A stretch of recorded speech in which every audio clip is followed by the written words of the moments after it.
Hey everyone, I'm Jay. I'm Sophia. I'm Joyce. And I'm Scott, and welcome to Witches Betwixt. So today, this is the first of a series that we're gonna start called Witchcraft and Pop Culture. Originally, we were gonna do this as just one episode and kind of just talk about witchcraft and pop culture in general. But there's so many good things out there, like Harry Potter, and today we're talking about Sabrina. I kind of want to talk about the old episode and also the old show and the new show at the same time. I love that. Yeah. But yeah, and I can't think of any off the top of my head right. Charmed, because Charmed is getting American Horror Story. So we're gonna. This is kind of like this is still episode 16, but it's kind of the first in this little offshoot series that we're doing. There's also the reboot of The Worst Witch on the BBC. Oh, geez. Really? I never. Also, I watched a little bit of Salem before. I kind of want. Yeah, Salem too. Yeah, it was kind of good. The final season of Salem was but yeah, the first couple seasons were like, yeah. So today we're gonna be talking about Sabrina. The original show was Sabrina the Teenage Witch. I remember it being on as it was part of TGIF. Thank God It's Friday. It was like, wasn't it like Sabrina and then like Boy Meets World and then like all this other stuff. So that was the original show with Melissa Joan Hart. I don't remember the two actresses that played the aunts. I don't remember their names. There's also the most important actor of all on that show, the voice of Salem, who is like my favorite fucking character in that. Who is the voice of Salem? Oh no, Salem. Salem makes the show. Salem makes the hero. Show. Whoever you are, Salem, I love you. And then so the reboot, which is it's on Netflix, is based off of the actual Archie comics of Sabrina. And that is, it's the Chilling Adventures of Sabrina, I think it is. It's called Chilling Adventures of Sabrina. So we're going to kind of be talking about both today. And it is especially with the reboot, it is a very love-hate thing. I've found a lot of people love it, a lot of people hate it. You know, some people are, especially witches in general. So yeah, we're just gonna open up the discussion and start talking about it. So I think what I first want to do is I want to just talk about the original, because the original was a part of, like, you know, my childhood, as most of us here. Now, so with the original, like I said, it was part of TGIF. I always watched it like with my mom. You know, it was like a big thing. We'd make sure dinner was ready, and you know, we had our snack and everything, and we would watch Sabrina. And I always thought it was like the coolest damn show on the planet, because it was like they're witches. And it's totally normal, and it's fine, you know what I mean? Like they're not bad people, you know. They just live their lives and they do witch stuff, and I thought that was really fucking cool. And yeah, that's just kind of my take on that. I thought it was really cool, and how they also track Sabrina's life. Like she also went to college and all that, and the fact that Harvey, she has so much magic on Harvey that he hit his limit. He was like magic immune. Yeah, immune to magic, because she fucked with him so much, which I just thought was hilarious and great. And of course, I always loved the messages through the toaster. I thought that was the coolest part. I forgot about that. From the Witch Council, all the and the closet, the linen closet that was like a dimensional portal. Yeah. Yeah, and Salem. Salem is the best character. Best part of that show, by far. Just a shady bitch in the corner saying all the fucking cattiest, literally. I mean, I love that pun. My favorite witchy meme to use when I'm being shady to like horrible witches is the meme where it's Salem and he's filing his claws. And he's just sitting there like going like this, like being real sassy. I was like, exactly this. So yeah, I mean, what about you guys? Any particular old Sabrina things that pop out? I mean, you know what? I mean, I think we all loved that growing up. I mean, I am a huge fantasy junkie. And growing up, you know, I loved things like Sabrina, Harry Potter. But Sabrina in particular, you know, I think in a lot of ways, it really harkened back to kind of what we grew up on in the 90s, like being young in the 90s and growing up, is that wholesome content in which it was like teaching you life lessons and like Yeah. how to be a decent human being and like how to be a good friend, believing that, like although you yourself can be your own hero, like, you can also rely on your friends and the power of friendship and things like that. And teaching I mean, it had its moments, of course, because, time isn't what it is now. We didn't have the same certain sensibilities. But I mean, in general, I think it had a very wholesome, really great way of teaching. It was. And another thing that I always remembered is like Sabrina's spells didn't always work, or they worked in ways that she didn't expect them to. So it was always like she would have this issue, she'd cast a spell and it would go horribly wrong. And it was always her just trying to like fix it and be Fix like, "Oh it. shit, what did I do?" Which I think is like it's a really important lesson with actual witchcraft and magic, because sometimes like you cast a spell and either it'll go horribly wrong or it manifests in a way that you don't expect it to. And you I'm see, gonna hold on that's one second. I need to turn this other light on because it's so dark on half my face. I have had that fucking problem though with casting magic and it coming out a way you completely didn't expect and you had to learn a whole hell of a lot. That's definitely bit me in the ass. I don't know if that worked that well. It worked a little bit better. Yeah. Need to get another light in this room. As far as like the old Sabrina goes, I only have memories of it. I haven't like watched it recently, so of course I'm like viewing it through the rose-tinted glasses of my childhood memory. But that's kind of the best way to view it, though, I think. I always like to go back as like a semi-well-reasoned adult who has like I would hope a critical worldview and like dissect it and look at what themes it's presenting and whether or not it's problematic. Yes, I'm that person. But I remember it just being like fun and I could pretend like I was watching the show for Salem, but really I wanted to also see what was going on with Sabrina, being a I think we closeted all wanted girl. to be Sabrina in some way. Maybe. I feel like I just wanted some way to engage with a feminine character without necessarily having to feel like I was being judged for it. And that's also what I liked about Card Captors. I mean, I just watch that one at 3 a.m., but when no one else is up, I go up and watch it. But yeah, Sabrina had a similar thing. I like got to actually get a female role model in something, which was nice, instead of everything just being this dude city, it's funny because I think I love the Sabrina Teenage Witch movies almost more than the series itself. The movies were very good. In particular, because I love the whole like her finding the family secret. Yeah, that was cool. I love that. And it's funny because it's funny that you talked about like finding a character that you can relate to a lot. I never really, I mean, as much as I love the original family, and Zelda and Hilda, Sabrina Salem, I actually related the most to the friend she meets when she goes to Rome. The British girl who like has anxiety and like whenever she tries to do magic she like freaks out and something like it really goes wrong, like to the point of like she tries to like levitate something and then water spills from the ceiling, like like Ron's broken wand in what is that? It's the second. What movie is that? It's the second one, right?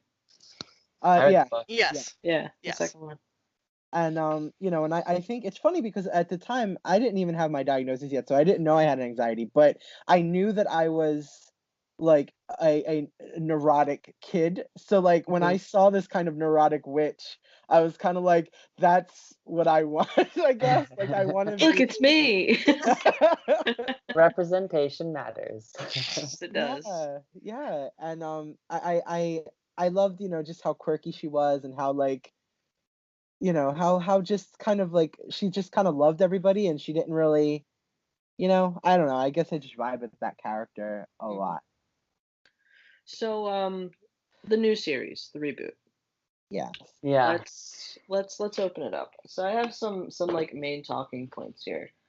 So it's kind of like I said. So it's more inspired by the original Archie comics. So it's meant to be way more spooky.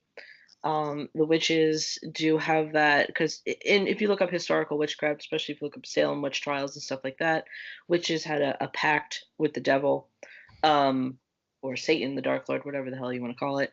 There was a pact, so they do make that real in Sabrina in the reboot, which I mean, personally, I thought that was cool as shit. I thought it was cool. I think it was a nice historical, like I don't know.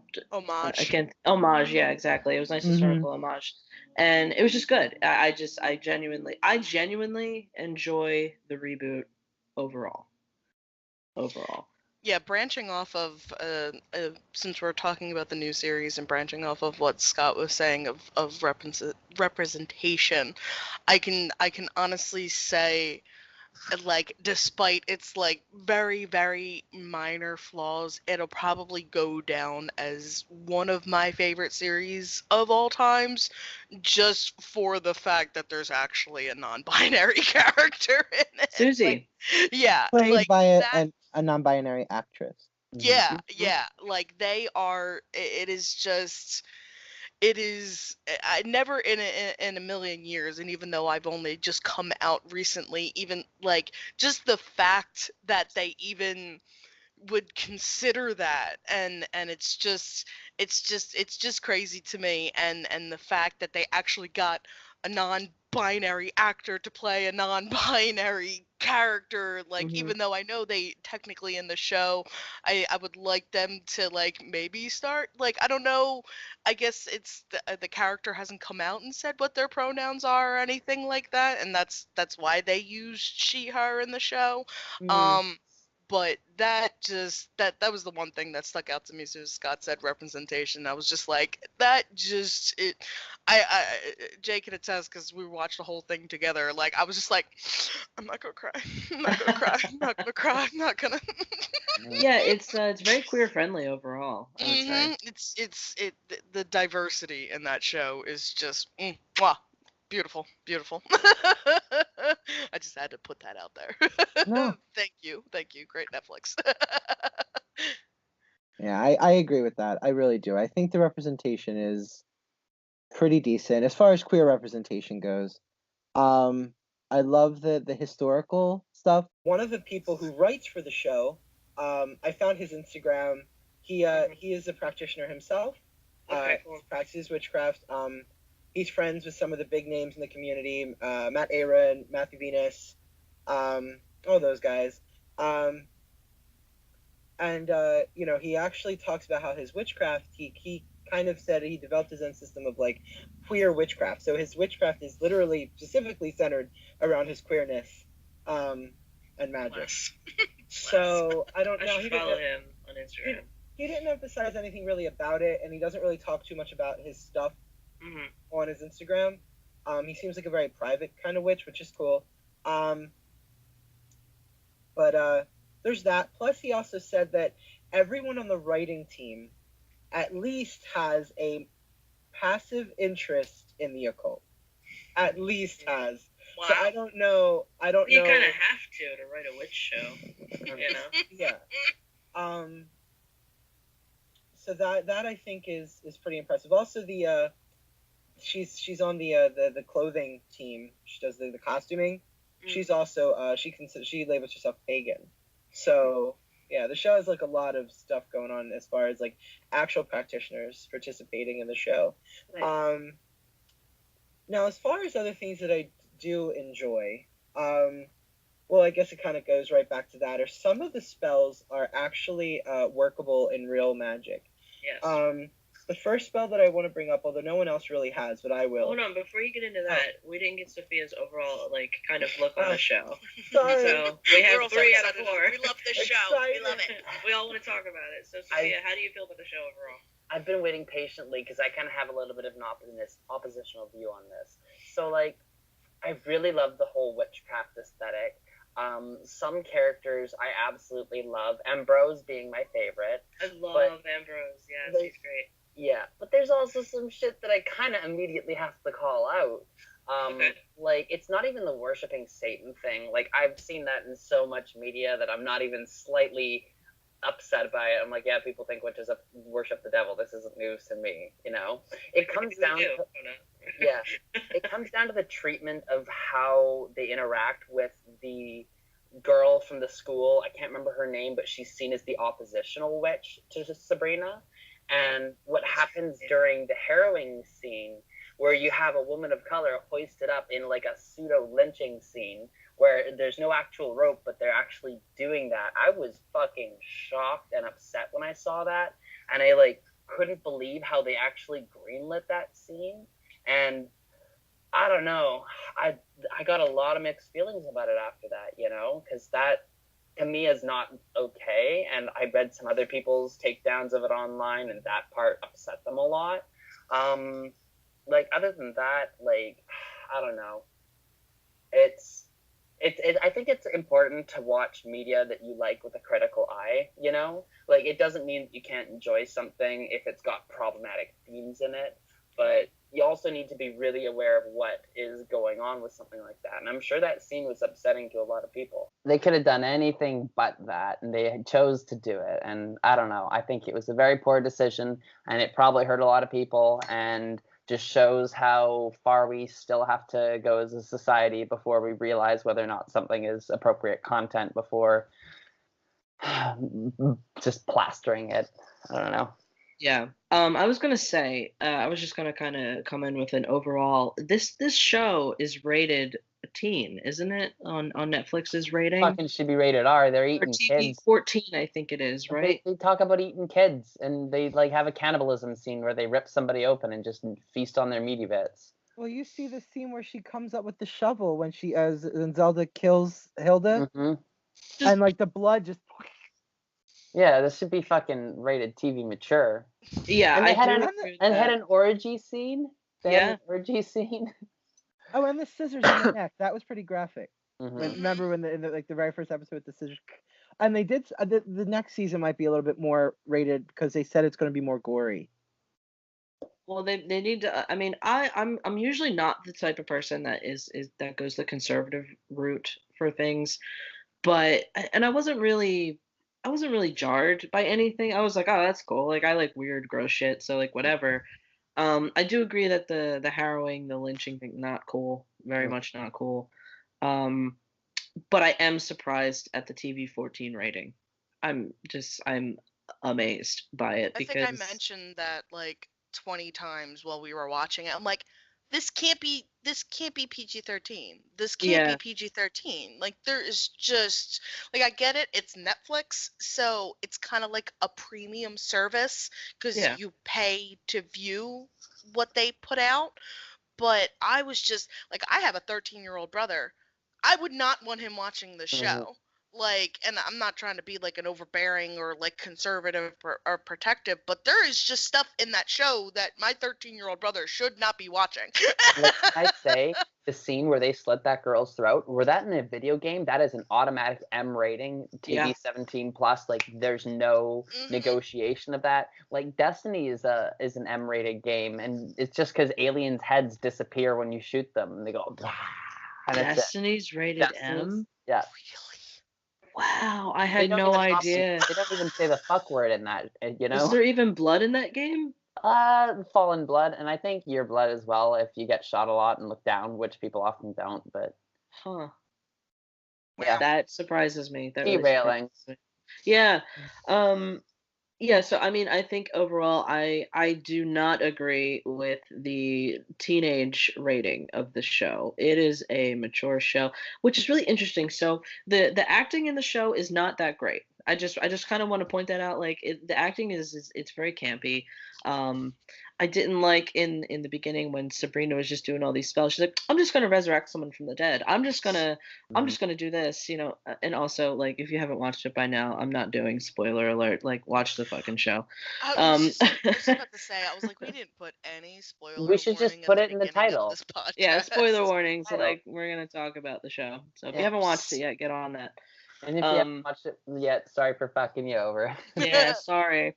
But yeah, now that we are on the annoying parts, I guess.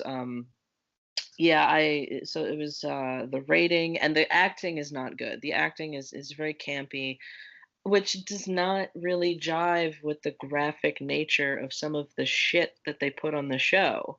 It's like, how are you gonna have this campy acting style and then like lots of blood and gore, and it's very odd.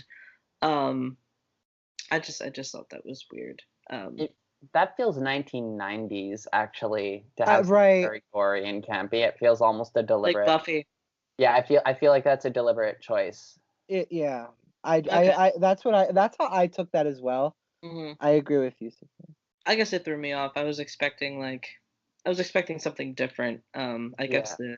the difference in that. Um, is there anything other points you guys want to talk about? Because Oh I kind of hell want to yeah. talk about a couple things I did like though, Yeah, I and have they're I just have sticking out in my mind. And I would also like, after we're done the things that we do like, to talk about the craft aspects of the show that Oh were my God, actually yeah. pretty accurate, because all of us, I'm sure, have stuff that jumped out to us. Oh And yeah, for sure. that'd be cool to talk about. For me though, I just really want to talk about the and this is a huge spoiler, so whatever, the exorcism scene. I would like any exorcisms in real magic, real craft that you find, or banishings or whatever, the lesser, how is it? Lesser Lesser banishing of the banishing. ritual pentagram. Yes, and that's the Golden Dawn system. Um, they're very inspired by um, Christianity, or you know what I mean. They're very Christian ceremonial inspired by magic. Christian ceremonial magic, if you want to put it that way. It's very inspired by that or derived from that. And this was a witch exorcism, and I don't know, like I think I had like the biggest witch boner like watching that fucking scene. It Like was tight. seriously, yeah, I was like, wow. Calling on And Hecate too. How yeah, was and that? I was fucking amazed. Um, so what I right before we actually started recording, I pulled up the scene and I wrote it down. Hmm. And I kind of can I just like share like the words that they use? Okay, so I want to modify this for my own working, which I feel like is totally valid. I And just want to, many people have. yeah. Yeah. So she starts off by, "We call forth the witches from the shade, those who came before us and died so that we might live. Visit us, sisters, intercede on our behalf. I call forth the powers of Lilith, Aradia, of Morgan Le Fay. Visit us, sisters, intercede on our behalf." I get And shivers then just she hearing goes it. on. I know it's fucking amazing. And then so she goes to call. I call on, and then all these Mhm. other names. I'm not gonna And say all the names. she calls on a real witch too, Sybil Leek, I believe it Yes, was. Sybil Leek. A Who lot of is witches actually. Because Wasn't I was Anne thinking, Boleyn? Didn't she mention that too? Wasn't Anne Boleyn Um, actually? Mhm. Murray, I can't remember her other name, was mentioned. Marie Laveau Tituba. Yeah, She calls on Oh, Tituba. mentioned. American Horror Story. Well, Sorry, she's crossover. actually a historical figure in New Orleans, who has Yes. had her life adapted for a lot of works. She's very interesting, and I would recommend looking her up too. Yeah. So and I also thought about like the things that I would change. I like the "We call forth the witches from the shade." I like that. Hmm. Um, those who came before us and died so that we might live. I like that too. Visit us, sisters. I I would probably just say visit us, witches, or visit us, kindred, or something like that. I like Um, Kindred. yeah, I like come stand with me. Just like don't even address them as a gender. Like I like to just refer to them. yeah, like as Oh, just that's something good like too. that Yeah, because I Mhm. didn't like I that. like that. I would actually and I like of course the idea of like Lilith, Aradia, Morgan like that is really cool, but I think it would be so much more powerful if we actually addressed witches who have already passed on, Scott Cunningham, Raymond Buckland, because I think Buckland just passed recently, I believe. Like actual Yeah. practitioners of witches that have been around and have passed on, I think would be really a nice change on that. Right. And then so she calls more names and she goes, expel this demon, expel, and then she names the demon, which I think is really nice. Return him to the Dark Lord. I would change that to something else. Imprison Then them in a mirrored box. something like that, whatever you're doing. And then visit us, sisters, intercede on our behalf. And then she says, come forth, kind ones. But it was kind of hard to hear. Um, She says, "Come forth, kind ones. Come forth, mother of darkness. Lend us your power." This is kind of like the height of the exorcism. "Come forth, kind ones." I don't. It doesn't jive with me. It just really that line is really odd to me. Oh, but I think that's that would be like the ancestors. I think that's what Yeah, that's but supposed to be getting at. kind doesn't like. I don't know. It just doesn't. It doesn't jive with this whole like I powerful understand. thing. Mm. And then "Come forth, mother of darkness." That's cool. I mean, I just think of Hecate like immediately. That's kind of like where I go. And then it's "Lend us your power, expel the demon, visit us, sisters, intercede on our behalf." And that's what that's their chant. That's their true like that's what they're using to build the power and then release the energy. I thought it was the best scene in like the whole show in the Yep. whole first season. I thought it was amazing. I'm going to take that. That is a valid fucking ritual. It is a valid fucking exorcism. And I mean, I hope I don't ever have to use it. You know what I mean? Like, you know what I mean? It's like one of those things like I don't want to use it, but like if I have to, it seems pretty good. Mostly because it's using that ancestral power. It's calling on that ancestral power and it's bringing that. And I'm sure there are some witches or armchair theory fucking people that are gonna be like, no, it was in a TV show and it's not real and blah blah blah. I will fight them. I will Bullshit. for you. I will fight you. Every Fight chaos me. magician in the world, I will fucking die on this hill.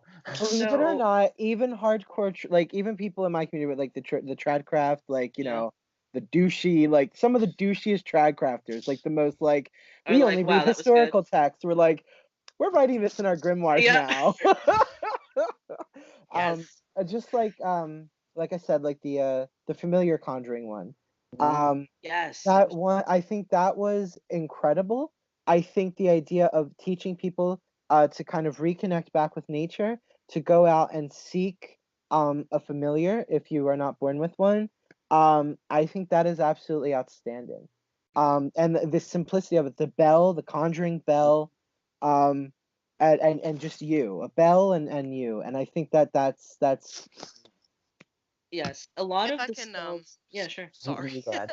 If I could just real quick, we were just talking about this before recording the podcast. Just a little, I guess, fangirling moment. Going back to the exorcism ritual and the first calling was on Lilith, and again, spoilers, obviously. Lilith is there, in the form of what's her name, Mary Wardwell, which I just have to give a humongous shout out to Michelle Gomez. She was probably, like we were talking about bad acting, she was the best actress The exception. in that show. She was fantastic. I love her to death.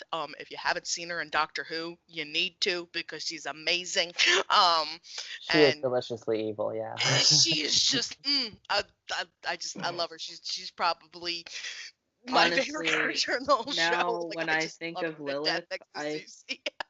when I think of Lilith now, like I can't get that image. I can't You get see her Michelle out of my Gomez. head. Actually, With her teeth screaming eyes at you, trying to devour your yeah, face with her eye hole. exactly. Yeah. Love it, Um, love it. Sorry. no, just had yeah, to- that was really funny. I did because I was sitting there and I was like, call upon Lilith. And I was like, she said Lilith's there, and it was really. I felt so good about that reveal at the end. I was like, I have a hunch, and this could just be me, whatever. But I'm like, I think she's Lilith because I'm pretty sure that's who she's supposed to be. Yeah. And then she was like, I'm Lilith, and I was like, yeah. I caught that too. I feel like they do enough subtle hints with a lot of their witchcraft stuff that anybody who's like done enough Knows of a their little. research, you're just like, well, of course you're fucking Lilith. Like, Yeah. you know. I read the first 3 comics, so I kind of already know. Okay. That's the other thing. Are the comics good? Because I kind of want to read the comics now. They're really good. The thing you have to remember, I mean, you have to like this though, is like They're this dated. is how in the no, because they're pretty new. They're still coming out. But the thing is that the show actually gives the other characters hope, whereas the comics are like uber dark. Like basically, like the parts where you think like maybe people can have a happy ending. Mhm. The comics give you zero hope. Like It's like Game of all Thrones. yeah, like all the Love bad it. things happen to like all of the good people. Yeah. Yikes. Right up my alley. Wow. Darkness, like, darkness, darkness. Yeah. So get ready for that. That's fair. I kind of had to stop just because I don't like that too much. Yeah. Because it's kind of like an anime when like there's always that like overpowered protagonist who like no one can actually defeat him because like he has his friends on his side. You know, it's kind of like right. So I'm just kind of like, I mean, I like them though. They're very good. And you just have to like that. You know what I mean? Well, that's actually how I felt about Sabrina in the beginning. I do like that by the end of the season, she kind of has gotten a bit of a kick in the ass, especially with the resurrection thing. You can't magic doesn't fix everything. Sometimes you fuck it up. Like some things, like with death, you're not supposed to fuck with that, and it's unfuckwithable, and you just have to understand that. I was just swearing at her the whole time she was doing that scene. I'm like, you stupid bitch. You're fucking cheating death. You can't cheat death. You never. Rule number one is you can't cheat death. You just fucking accept it and you deal with it. Like, come on. I loved what Ambrose said to her after that when he found them all in the cane pit. Yeah. And he was like, why do you always think that the universe has to, something to the effect, why do you think the universe always has to like bend to your will or something like that? Like basically thinking like, him like basically being like, you're not the devil, you're not God, you're doing things that you shouldn't be doing. And the thing is, like, I think that's one of the things that does irk me about her character, but at the same time it moves me, so I like it, is that she is foolish. She does always assume that like the universe owes her special favors, and she just does spells without thinking about the consequences. And then it's interesting to see what those consequences are for her character. Yeah. Just because I think we've all kind of been there, or some of us will be there eventually, is how magic will kind of do that to you, like when you try to cast without being wise about it, it's one of those situations where just because you have the power to do something, we should be asking ourselves, should we be doing it? In the words of the great friggin' what's his name from Jurassic Park, you were just so obsessed with if we could do it, you didn't stop to think that should we do it. Right, exactly. Also, I think that's very much a good choice though. Like a lot of shows do this. They make the protagonist fairly callow and immature on the first season, and it's always deliberate with a younger character to give them room to grow. It's not entertaining to watch a character that's always just like the perfect bad boy every single arc, But like watching someone start off making the mistakes, learn from it, grow, like have it change their worldview and how they see themselves. I think that's an important thing to reflect, because a lot of media is about coming of age, and what else do you do in coming of age than fuck shit up and learn from it slowly and try and right your wrongs, And I think that's like, it's good, and I think she's supposed to be stupid, because she is 16, and as much as everybody else looks young, they're hundreds of years old. Like, for Christ's sakes, Ambrose tried to blow up the fucking Vatican, which like he's my hero for. Yeah, I know, that's pretty how great. much I like this guy, and then they revealed him as gay, and I'm like, well, I don't know why the show isn't just the Chilling Adventures of Ambrose, the homebound. Yeah, for real. Spin-off series, Netflix, get on it. Spin-off series. Sabrina can be the spin-off series. I'll watch that show. He's pansexual, by the way. Yeah, he is He's pansexual. Again, the representation, love it. Another thing. It was a very small thing. It was when Zelda, and the fuck is the main guy, the church leader's name? I can't think of his fucking name. Blackwood. Father Blackwood.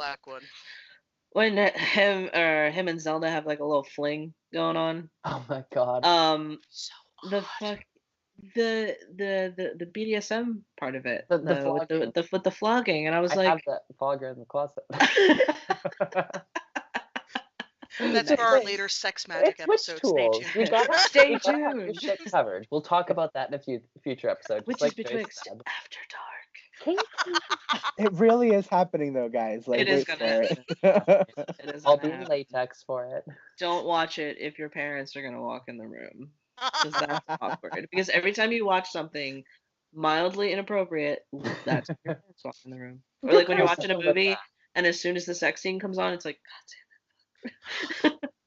Like I was watching The Matrix, like the second Matrix. Dad walks in, and I was like, God damn it. Thanks, Always. Dad. Like they Couldn't have have been Yeah. here when they'd bend time and like warp bullets around them. You had to be Yeah, really you couldn't sexy. come in for that, but you had to come in for that. Great, okay. Yeah. So remember that. That always happens. Watch Mm. the After Dark episode of your friend's house. Um, what was I saying? Yeah, that BDSM kind of like reference kind of thing, and it normalized it so much, and I thought that was really cool. I wasn't necessarily a fan that he was having a fling, because that Yeah. was kind of fucked up. um, yeah. But then, okay, so here's like kind of like a plot hole thing that I'm really confused about.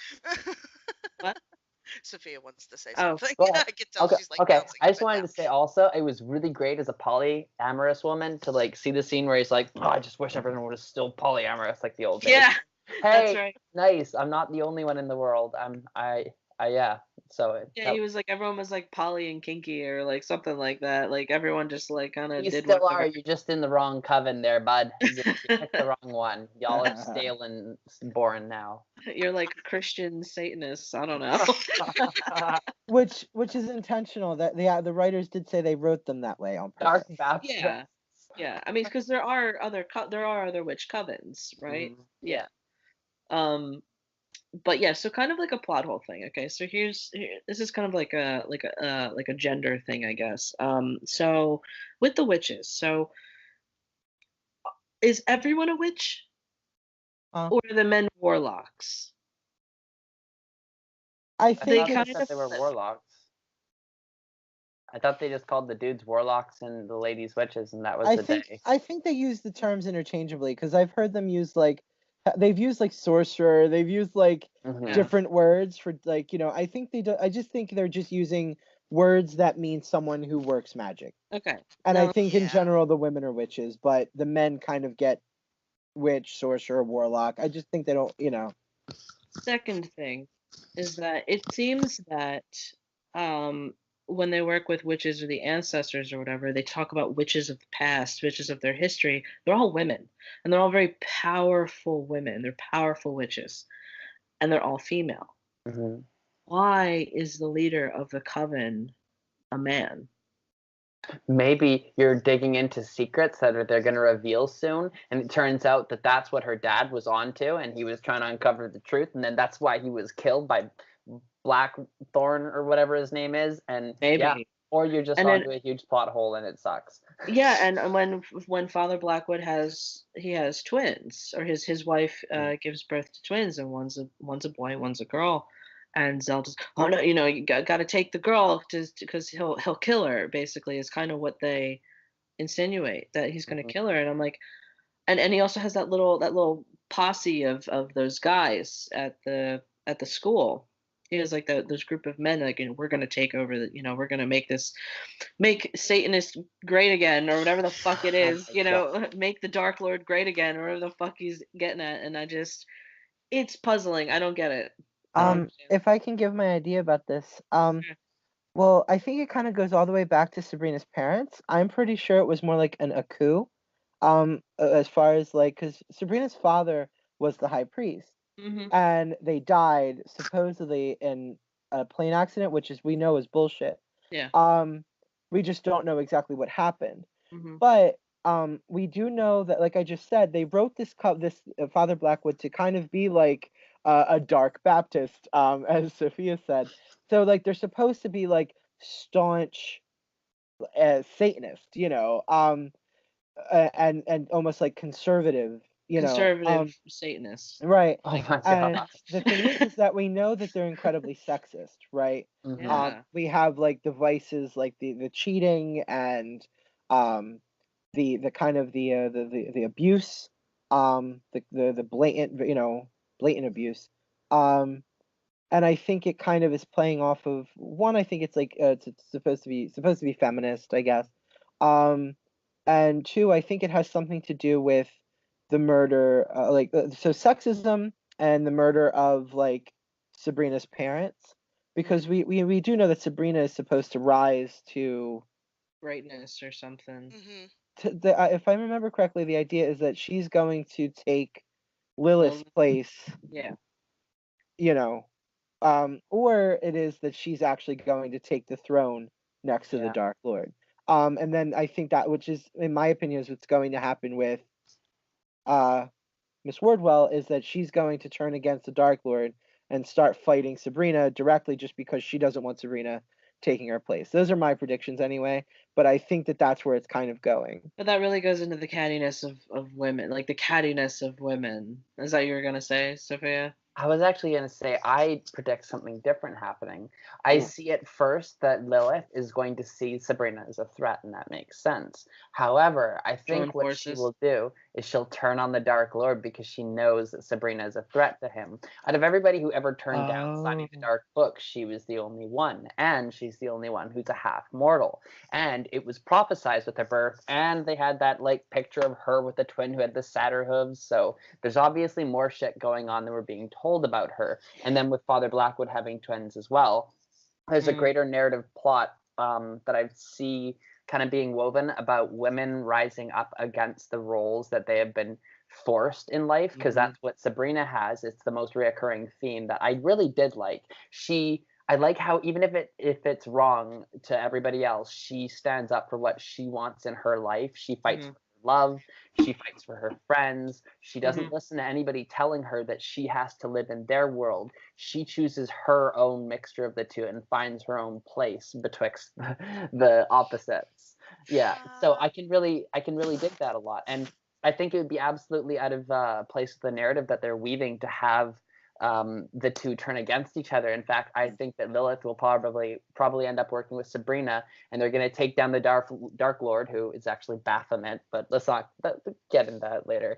And actually, like, I don't know, change shit. Hopefully. I think you might be onto something there. I think that's probably a more plausible way that it's going to go. Because I mean, Lilith seems to like Sabrina. Yeah, she seems to actually like her. Yeah, and I do think that because Sabrina's original plan was, I'm like, and this is what kind of pissed me off in the beginning. I'm gonna summon the Dark Lord and like capture him like in a jar or like whatever the fuck she was saying. Like I'm gonna just summon him and banish him. bind him and banish him, easy peasy. And I'm like, he's the Dark Lord, so like maybe might be not that easy. right, like he anyway. And then you said, but I don't think she signed his book in like planning to serve him. She signed his book to get the boost to her powers. We lost. Okay. Hi, I'm back again. I was worried there for a second. Yeah. But I wanted to touch because it reminded me, not to go off topic because I know we're talking about Sabrina, but it reminded me of the newer season of American Horror Story, and it seems like it's a common, I guess, say trope in witchcraft media that it just seems inherent that witches equal female. Like that just seems to be, and even in media where there are male practitioners or non-binary or whatever, it just seems that women, like, that's how media portrays them, is that women are inherently stronger at witchcraft. And can I tackle this? Yes.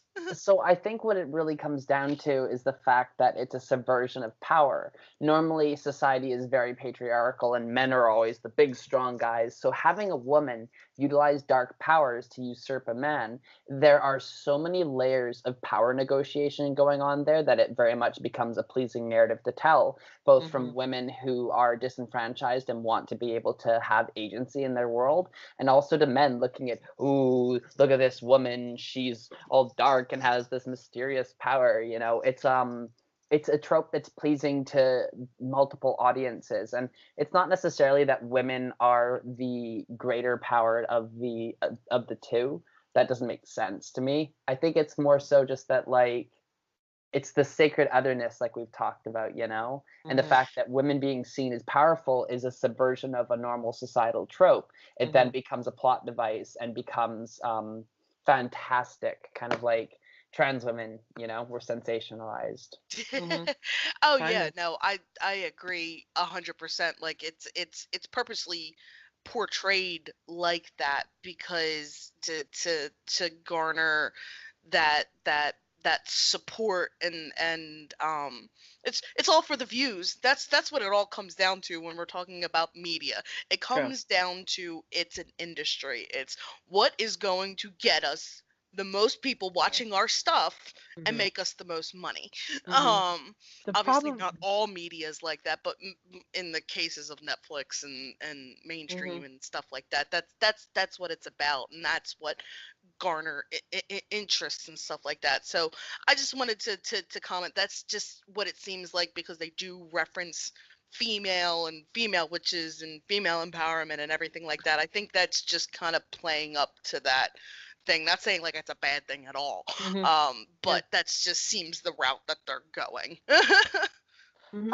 the only thing I do want to point out too, though, and not to say that that is a bad thing, because obviously all for the feminist stuff, but the only thing is that I realize is that it does do something to real male practitioners of magic. If you ever realize, I mean, and I know it's kind of like a stereotype, but it's kind of true.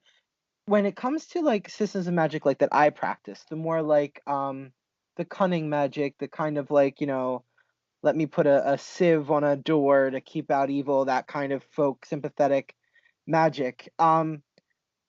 Normally it's queer men who love men, bisexual men, gay men, trans men, who practice that form of sympathetic, quote unquote, low magic, even though I hate that term.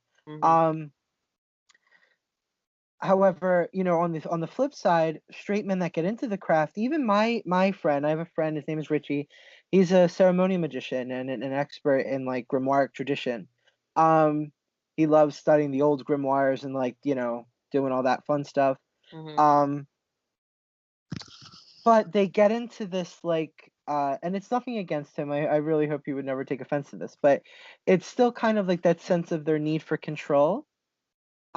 Like I even actually seen this one time with you, Sophia, on the DKMU page where it was a couple weeks ago where you were saying something, and some guy had to like out of nowhere started talking about sex because you mentioned something, and it was almost like it almost felt like he was like doing this thing where he was like trying to you know how like guys will do that when they're flirting, like they'll talk about sex as if to like see like how far you'll bite. Oh, they're fishing. Yeah, I Yeah, see and that. I was like, you fucking asshole. Like I was like, you know what? But I know that she can handle herself. I was like, I was like, I'm just not gonna say anything. But it pissed me off, just I because like, probably didn't even see his response or even know he had said anything, and I completely ignored him without acknowledging his existence. yeah, and it irked me. But the Oops. thing is that like they're like that though. Like, and Absolutely. it's a lot of straight male magicians that are like that. Oh my God, yeah. And I And think they it's go ahead.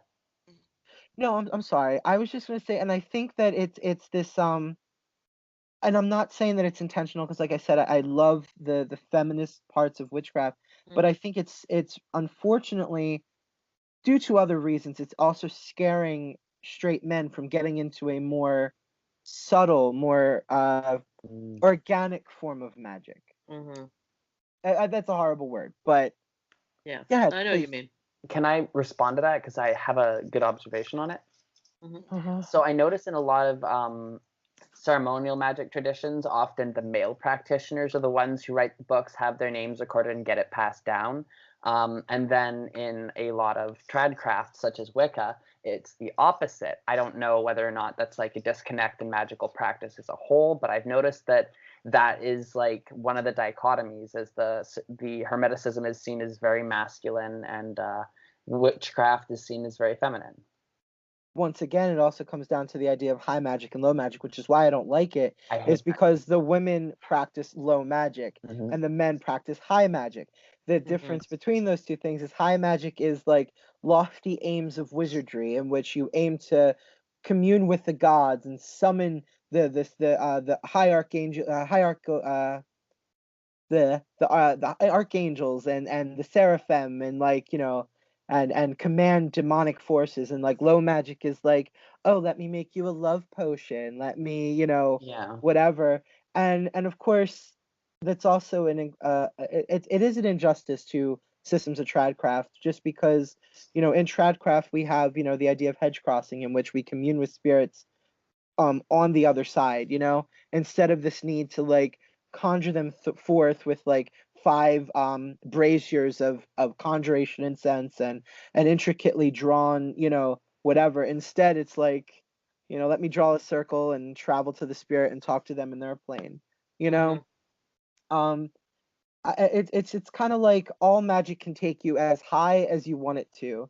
And I think that, once again, as me and Sophia have been saying, that like those concepts alone are very sexist.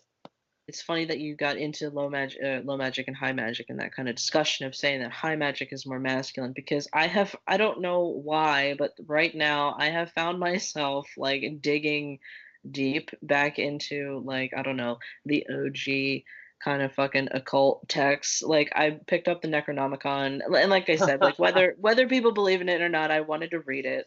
It's fun.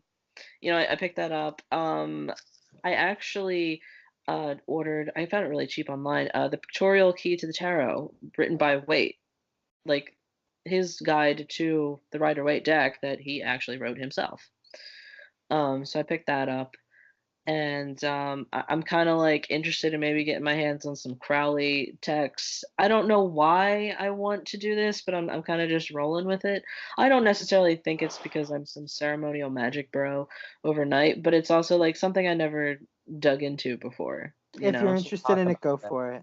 Mhm. Yeah, we should have a long talk about this because you're delving into the chaos magic territory a little And bit, that's especially with another with the yeah. Crowley. And I'm over here like, bro, I've been saying it. Most y'all do like chaos magic and application, but say, oh, I do traditional craft, but here's all this extra stuff I know, and I'm like, that's chaos magic, Yeah, yeah. I almost called you discussion. Had a Sophia, Jesus. Me and discussion had a no. Me and Sophia had a discussion maybe a couple weeks ago, months ago, something like that. Um, I guess I am more of a magician than I don't know. I always just call myself a witch, but I think I have these theories and concepts that kind of align more toward that kind of thing anyway. But we're kind of getting off of the topic of Sabrina, so let's bring that back. hmm This episode has been plagued with technical issues, and the cuts are horrible, and I'm so sorry. But Sabrina, okay. So we talked about some of the good things. We talked about some of the bad things. We talked about some of the magic in it. Is there anything else that we kind of wanted to talk about in the show? I have more magic to talk about. Okay. The blood curse that is cast on Sabrina by the Weird Sisters Yes. is actually in Mastering Witchcraft by Paul Husson. Okay. That is That actually written show. by a witch. And also, another thing too that was actually pretty decent was the conjuration from the Hellfire. hmm That is also a thing that can be found. We discussed this before. In certain grimoires, you can find when threatening an erroneous spirit, you could threaten them with, Gehenna or the underworld or hell or what have you. And the idea of wielding, fire from the pit, is not uncommon for real magic. Yeah. So that was also, I actually had Jason Miller, the author of the Sorcerer's Secrets, the one I showed he actually kept stopping the video. He said in a post on Facebook to translate the Latin, because he knows Latin himself, fluently, I suppose. And yeah, so that was something interesting. Cool. Can I Yeah. also say in response to that, the blood curse and the curse removal as well was correct. The way that they were like, well, take a salt bath for 3 days and light Yes. a candle. That's actually really common. Black salt can be a lot preferable to white salt because the way that I work it, black is absorptive, just the way that light works. White repels. So you want black salt to draw the bad shit out of you, so it washes down the drain, and you light the black candle to draw it out, right? And that is in a lot of practices a very practical and often used curse removal for stuff like that. It's not like exorcism level, but it'll actually do some shit, It's the uncrossing, yep. And the egg breaking of the egg Yeah. into the bowl. Yeah. That's also a thing. That's Although called it's a little bit more complicated. But That's like a Santorini oomancy. practice, I think. Isn't that what that's called? Ovo, which is Latin for egg. I thought it was Ovomancy. but it's ovomancy. I'm I pretty guess. sure. Well, that's reading the egg. It's called Olympia. Olympia. Okay. To cleanse with the egg. That's what Oh, okay. I didn't know it was a cleansing. Okay, that's cool. Another spell that I really liked was and this is also like because like I'm kind of iffy about weather magic as a whole, like whether it's effective or not. Because I'm like, yeah, Mother Nature is ultimately gonna do what Mother Nature is gonna do. But when they summoned the tornado, Oh yeah. that was really fucking cool. That Mhm. was really cool.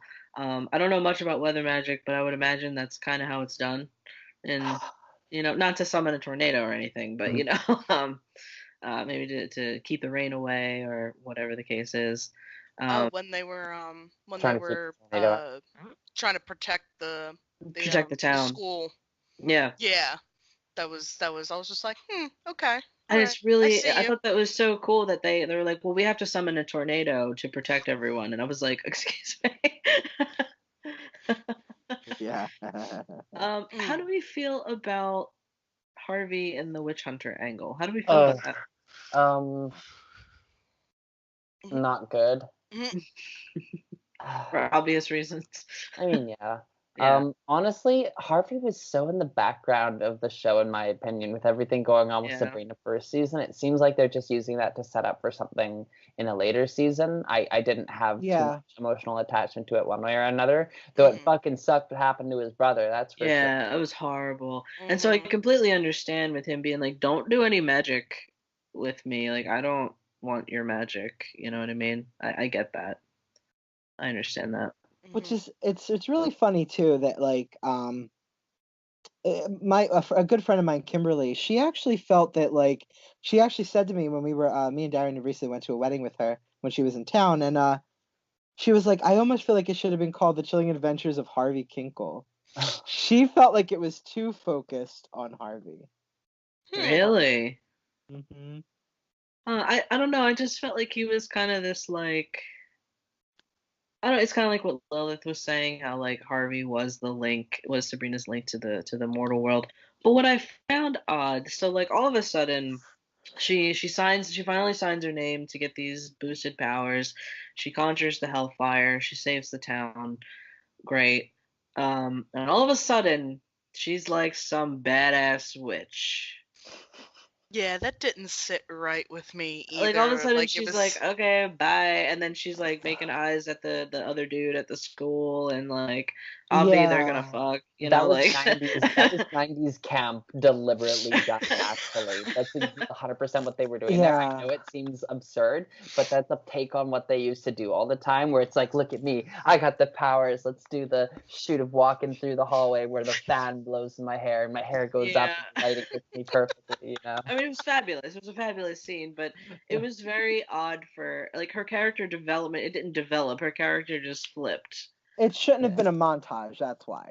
It maybe shouldn't have been a montage. I mean, it really was just to kind of like, I think it was like this whole like, well, like we talked about, she's 16 years old. It's this kind of teenager's journey into self-finding. She doesn't, but I mean, the problem is too is that there's a lot of 16-year-olds who don't.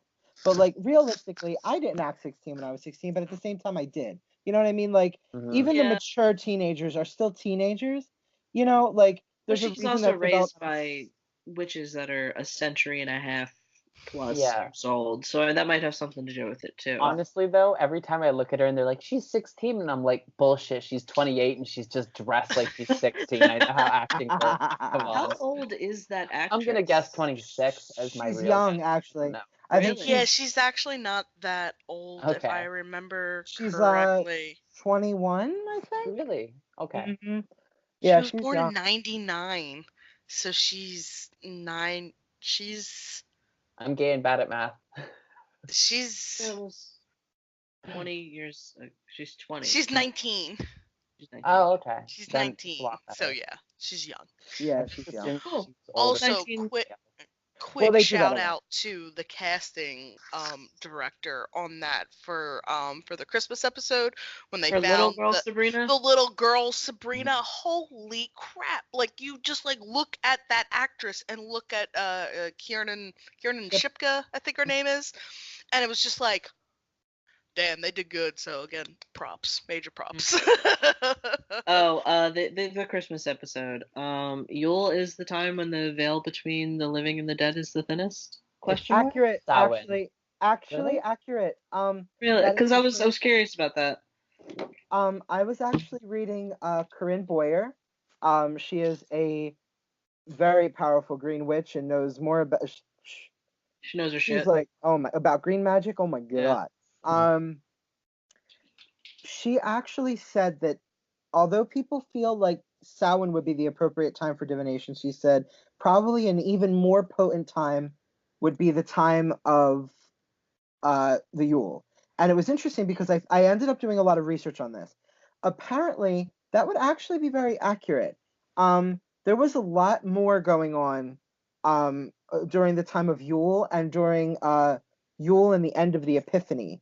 Well, because it's Yeah. the For darkest night of Christmas the time. year, so I would Yes. imagine there's some. So believe it or not, there's almost more power to be found, or at least for I mean, I personally feel like there are many power days, not just European ones. Like I don't know if you've ever experienced this, but I've been near Chinatown during in August towards the evening, and like Ghost Month is no joke. Like Really? I have to like run. I'm just like nope, nope, nope, nope, nope. Like I will feel stuff, and like I feel stuff like walking past me, and like I'm like I don't know what these spirits are. I don't know Yeah. any form of Chinese Like, time folk to magic. go. Like I'm like I am outie here. Like I don't want to be here. Like let's leave. So like I mean there are many like power days, and I guess in some way a lot of power days like have very intricate potencies. Like like Darian, my boyfriend, he was born on spring. The first day, the actual vernal equinox. Like anyway. So yeah, the Yule, historically accurate, very powerful, magical time. I'm sorry, tangent. Today I learned. Yeah, I was like at first I was like, oh man, they fucked up. But then I did start to read a little bit. I was like, well, I don't know. It is the longest night of the year, so it is Mhm. it could be a That makes sense. powerful time. Mhm. Anything else on the show? I mean, I think think we've gone long overall, enough. overall we enjoy it. Overall we Mhm. enjoy it. I think it has the Witches Betwixt stamp of approval. It's a pretty damn good show. There are some problematic things. Raise the fucking rating. It's not a teenage show. Okay, it's mature, rated. Like, get that together, Netflix. Thank you. And I mean, great work on the magic that's in there, and maybe just rethink some of your graphic scenes a little bit. And social dynamics. And Mhm. social dynamics. Be careful of who you put in a fucking lynching, hanging, whatever scene. Be careful. Be careful of that because it's not cool. Yeah, so I think overall, Sabrina's a great show. I would like to actually maybe revisit the Sabrina topic after the next season comes out, and we can That all makes sense. talk about it. Season 2 episode. Yeah, so maybe I'll title this Witchcraft and Pop Culture Sabrina Season 1. And Season we'll 1. kind of just talk about it that way. Mhm. For now though, we have I just want to say I'm sorry about how this podcast is going to look. It's going to the quality might be really choppy. There might be some odd cuts. We had a lot of technical issues recording it. Very sorry. I hope it actually like looks and sounds okay. The other thing, so on all of our social media stuff, we're on Instagram, Facebook, Patreon, Twitter. Reddit. The links are in the Reddit. The links are in the description. I'm gonna go back. What was the book that you mentioned, Scott? I'm gonna put something in the show notes. The book for the Blood Curse. Mastering Witchcraft by Paul Hewson. Paul Hewson. I'll try and find a link to that. I guess you could buy it on Amazon or something. Just pop an Amazon link in there and put that in there. I'll send it to you. And right now. if you haven't watched Sabrina yet and you've made it to the end of this episode, sorry for the spoilers, but go watch the damn show already. So we will see you guys in the next episode, and thanks for sticking around. Oh, Bye. You ready for your dark baptism? Hello everyone, Scott here. I have been reading tarot for over 10 years. I am an intuitive reader, and through my readings I try to give guidance to aid my clients in navigating their lives. To schedule a reading with me, you can find me on Facebook at WytchWyse, Seer, and Witch.